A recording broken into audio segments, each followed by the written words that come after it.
Hey, what's up, Giants fans? So I have a bunch of topics listed, and I want to look at each one through the lens of a positive, optimistic viewpoint and a negative, pessimistic one, and see where we land and look at each way we could look at this because it's only week one. We don't know what's really going to happen in the future. That being said, before I do that, I do want to first thank people. Like I started this channel just yesterday. I was expecting very, very little. And I'm actually really, really surprised by the number of people who have viewed my videos already and have taken the time to subscribe. I really appreciate it, and I thank you. One minor request I have is, because I'm starting out, feel free to tell me why I suck and just how much I suck. You know, if you think I'm stupid, ugly, whatever it is, go ahead, lay into me. I can take it. It's how we improve. I probably can't be any less ugly, but I could try to be a little bit less stupid. But that being said, honestly, any feedback is more than welcome. So I have a few topics listed and how we could look at last week and the different lens, because I was kind of going back and forth. Like, all right, it all looks pretty bad. But we've seen this before, and we've seen teams start out really good, do poorly. We've seen teams start out bad, do well. Of course, with the Giants, we're kind of getting used to it starts bad and ends bad. But the positive, for last time we lost, or at least the last time we won the Super Bowl, we lost to Washington the first week of the season. We lost the first couple of games. I think both of the times we won our last couple of Super Bowls. However, so the pessimist or the optimist can look at this week and say a couple of things. Hey, it's only week one, and the Commanders are a good football team. And let's start there. The Commanders are a good football team. They have championship aspirations. I think as Giants fans, we've been used to, there's almost like a cycle. Giants lose heartbreakers to the Eagles. The Giants beat Washington. Washington, gets one over on Dallas every now and then. And Washington's been a solid matchup for us because they've generally not been a very potent team. And the things that they've done well haven't really exploited our weaknesses. This is a much different Washington team. They're much more of a explosive than they have been in the past. They're able to run the ball on us, and it seems like they strengthened their defensive line a bit too. And when we were even able to move the ball last year, where we almost won games against them and we were able to move the ball, but we had some key drops. We had, of course, the Gano injury that really bit us. This year, we weren't able to move the ball. We weren't able to punch it in. And part of that is maybe just a better football team, again, a team with championship aspirations. That's the positive way of looking at this. The pessimist view is, we've seen this before, and we've seen this year after year. We start out losing, the first 5 out of 6 games, something like that, almost every season. So we could try to take the positives at the beginning of every year, but this is becoming a pattern. And the things that were bad in this week's game, they're the same things. It's not just week one thing. It's we've seen this last year. We've seen this the year before. We've seen this for 10 years now, that, problems with the offensive line, problems with, with our inability to stop the run. Since Shane Bowen got in, problems with, this kind of very uncreative defense, teams able to move the football on us. And so that's the pessimistic view. Realistically, if the Commanders are a really good football team, and the Commanders really are this team that, they were in the NFC Championship game last year, and they have Super Bowl aspirations, and their quarterback's the real deal, and they've bolstered up even more, and they've progressed more than they've regressed. A lot of people have been prepping for them to regress. I think realistically, we don't really have answers about this Giants team more until next week against Dallas. I think if we look like this against Dallas, then we could start to make more sense to feel like, this is much more of the same. But I get it, because I did not feel good after yesterday's game, because we really got spanked. But I think realistically, let's see what happens against Dallas before we start firing Brian Dable and benching Russell Wilson. I get it. I really do. I've not been the biggest Brian Dable fan from the beginning, to be honest. I'll probably talk about that in another video.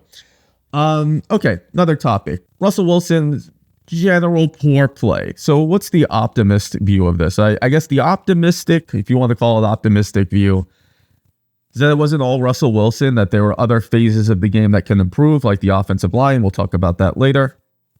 And maybe the other very optimistic view is to say, well, you know what? If Russ continues his poor play, then we get our answer that, maybe it's time to move on quickly and just start Jackson Dart, that this isn't going to be a Kurt Warner situation where we start out. I think he actually started. I know we always talk about starting out 5-4. I think he started out like 5-2 and 5-3, and then lost a couple of games. So we started off really well. We looked like we were in playoff contention. And maybe that this isn't it. And we just say, well, you know what? Russell is washed, so to speak. A lot of the problems are on the quarterback.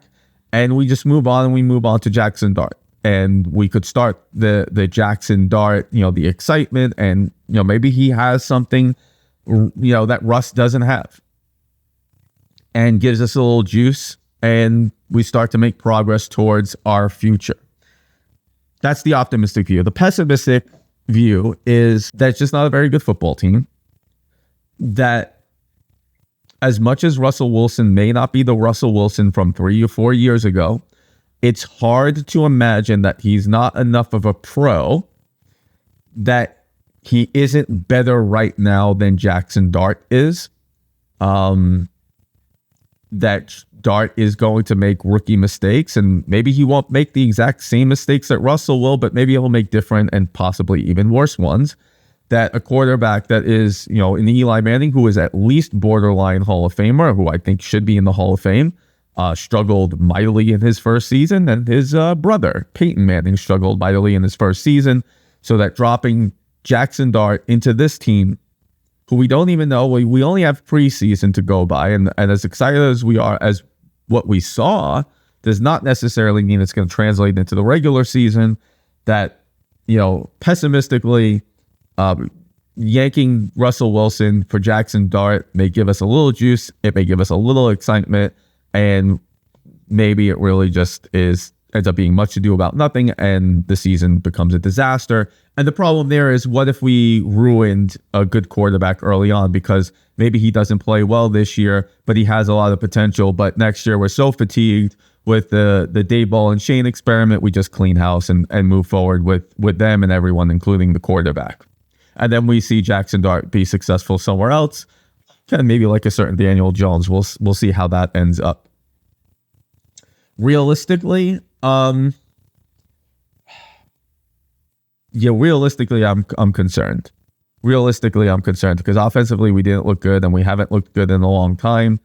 Again, this is kind of though in the let's see what happens against Dallas, and can we move the football against them, and can we maybe make some decisions like not throwing the ball to Marcus Bowe on first and goal, and have some trust in our offensive line, and even if they haven't played well, like just give it to Scadaboo, give it to Tracy, just try to pound it in instead of getting too cute, or try to go to your best player and neighbors instead of trying to be cute and just play football. Now, speaking of the offensive line, Andrew Thomas. So the optimist will say, hey, Andrew Thomas gets healthy, things are going to get better. I think some Giants fans are, even the most optimistic Giants fan is starting to have trouble swallowing that.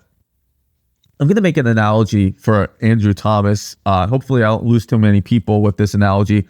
To Mitchell Robinson, if you're a Knicks fan. Mitchell Robinson, I think, is a really awesome player. And we saw it in the playoffs against, in particular against Boston, when he would come in and his defensive abilities and his energy would just turn around games. And I was hearing all year, and I was kind of, joking with my Knicks fans friends that, when Mitchell Robinson gets healthy, that's going to be a big deal. And I'm like, I know if Mitchell Robinson's an awesome player when he's healthy and when he's playing. but he's never healthy, and he at most gives you 20 minutes. And so, yeah, when he did play in the playoffs, he was awesome. He was awesome for the team and really, changed the way that team looked, especially defensively, just transformed them. And so the same thing with Andrew Thomas. Yeah. When Andrew Thomas is in, he transforms that offensive line in the way Mitchell Robinson transforms the Knicks defensively. Fills just all the problems that the Knicks have defensively. Mitchell Robinson covers up a lot of it, and the problems that the Giants have with their offensive line, Andrew Thomas covers up a lot of it. And you could see it. It's night and day when Andrew Thomas is in. So the optimist says, you know what? Andrew Thomas gets healthy, comes in, the offensive line gets better, and our offense, can perform. And I'd say the pessimist, and really at this point, I'll just go out and say the realistic look at this is no. There's a couple of problems with that. One, we know that Andrew Thomas is regularly hurt. Two, we don't know what he's going to look like when he comes back. Guys get older, and then there are more injuries and more wear and tear. Maybe he's not even the same Andrew Thomas that we knew a couple of years ago. I don't know. But let's say he is. Three, this is just a fundamental problem with the construction of your team. Right? Teams need depth. This is the National Football League. Guys get injured. When you build your team, you have to anticipate that guys are going to get hurt. And guys on the offensive line are going to get hurt. And namely, we know Andrew Thomas is one of those guys. And so there's a real problem that there's no depth, not even depth. I mean, forget about depth. Even the starters are not good enough and haven't shown themselves to be good enough for years.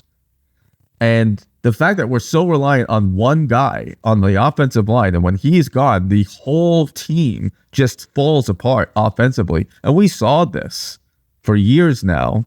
Just it really shows that there's just a fundamental flaw in how this team is constructed. And our team's inability to sign, to draft, to train properly, like I don't to coach them up. I don't know what's going on there. I don't know why this organization has been this bad at this for this long. And it's not just Joe Shane and Brian Daboll. It's like every regime prior to us since 2012. Another topic, our defense. So the optimist can look at yesterday's game and say, well, you know what? For most of the game, we only gave up 14 points. And I don't think any Giants fan who watched that game would buy that at all. If I really want to give latitude to Shane Bowen and really be generous, you could argue that he could say that game plan that was run, that looked like Washington should just keep moving the football on us, and that really we know that a lot of what happened was Washington made mistakes and stopped themselves more than we stopped them. Well, you could make the argument and the case that's part of the strategy. That part of the strategy is to say, hey, we're going to let Washington make mistakes because we think that they will. And they did. And you could say, hey, defensively, up until the very end of the game, we managed to hold them to 14 points. I didn't hear Shane Bowen post game, but if I was doing PR for him, that's how I would frame it. I would say, hey, we held them to only 3 scores. We held them to only 2 scores for most of the game. And look, honestly, ultimately, if the offense did anything, we'd have a chance to have won that football game. And we did a bend but don't break, and we let Washington beat themselves. And throughout the entire game, Washington did beat themselves. You're not going to obviously be able to rely on that all year. But, you could say, hey, with the offense, with less explosive offenses, you might not have to play that soft. The problem is watching Shane Bowen, and this is kind of what you get. This is generally what you get from the defense. And I think it's, I think it's just a waste of talent, seeming to do absolutely nothing with your front. Every time I saw Abdul Carter, he was spying and he wasn't really doing anything, interesting. So this soft zone doesn't interest me at all. I was listening to Carl Banks talk about what you could do with that zone. I don't want to take Carl Banks' talking points away from him. Go listen to him talk about it. So, but generally amounted to, you could play a zone, but you don't necessarily have to let receivers, get to their spots without any resistance whatsoever.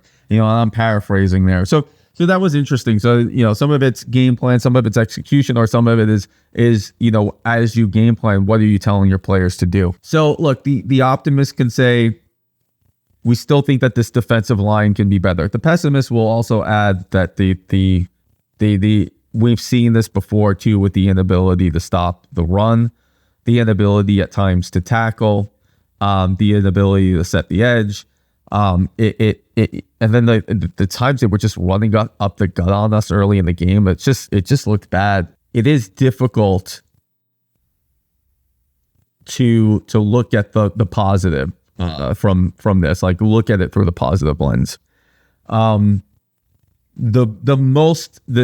one out of all of these items that I would hang my hat on most and say, hey, maybe there is a positive, and this, or at least this isn't indicative of how bad it's going to be moving forward, is if we discover that, Washington's just a really, really good football team and a really bad matchup for us, and we'll look better against other teams. But it's also well documented that we're playing a lot of really good football teams. We're playing the defending champs twice. We're playing the defending AFC champs. We're playing the Chargers, who just beat them, who look good themselves. So we've got Denver. People think are going to be good. And again, we don't really know, but realistically, maybe Washington is just a really good football team. Again, this looked bad, and it does look like more of the same. But I think we're going to learn a lot more against Dallas, because at